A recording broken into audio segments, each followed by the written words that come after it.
कि हो सिराज बात कर रही हूँ। कभी कभी ऐसा होता है कि हम लोगों को कुछ समझ में नहीं आता है कि क्या पकाएं आज। एवरी डे समझ में नहीं आ रहा होता है कभी कभी कि चलो आज कुछ चेंज पका लें। तो आज मैंने बस सोचा कि चलो नूडल्स बॉयल रखा एक जगह पे, नूडल्स को बॉयल किया एक चूल्हे पे, और दूसरे चूल्हे पे ये फ्रोज़न मेरे पास ये सब वेजिटेबल्स मैं रखती हूँ घर पे कि कभी कभी बच्चों को खानी होती है तो बना के देते हैं। तो ये सब मिक्स वेजिटेबल्स जो हैं वो स्टोर से मिलती है यहाँ पर, सुपर स्टोर से। तो वो पड़ी हुई थी, उसको एक जगह पे बस एक थोड़ा सा एक स्पून ऑयल डाला, टेबल स्पून, और उसके अंदर बिल्कुल बारीक सी ये तकरीबन 3 गार्लिक, ये नूडल्स जो थी वो इतनी थी कि तकरीबन 3 से 4 लोग पेट भर के खाएं, उनको पूरी हो जाए, इतनी नूडल्स थी।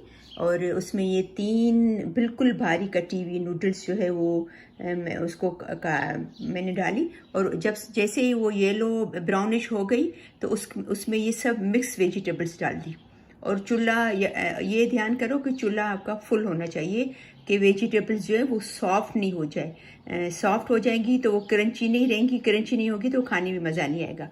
फिर उसमें थोड़ा सा बस ये डाला, ये चिल्ली गार्लिक सॉस है, 1 टेबल स्पून भर के ये डाला बड़ा वाला, और उसमें सॉल्ट एंड पेपर डाला, और उसके अंदर नमक डाला, और उसके अंदर बिल्कुल थोड़ा सा 1 टीस्पून सोया सॉस डाला, दैट्स इट। और उसके बस ये डाल के और उसको मिक्स करके, जैसे बॉयल हो गई उसको मिक्स करके, और सबने जब खाया तो उनको बहुत अच्छी लगी। बोले ये कहाँ से रेसिपी लाई है? मैंने कहा ये नई रेसिपी बनाई है मैंने, ऑनेस्टली ये जस्ट जल्दी जल्दी में बना लिया, लेकिन इतनी अच्छी लगी कि मैंने सोचा कि मैं आप लोगों से शेयर करूं कि कभी ऐसा है कि आपके पास नूडल्स पड़ी हुई हैं, कभी बच जाती हैं, या कुछ नहीं समझ में आ रहा है तो फ़ौरन से बॉयल करके और ये वेजीज को फ्रीज़र में से निकाल के और हल्का सा बस इसको गार्लिक में वो करो, स्टर फ्राई करो और वेजीज डाल दो।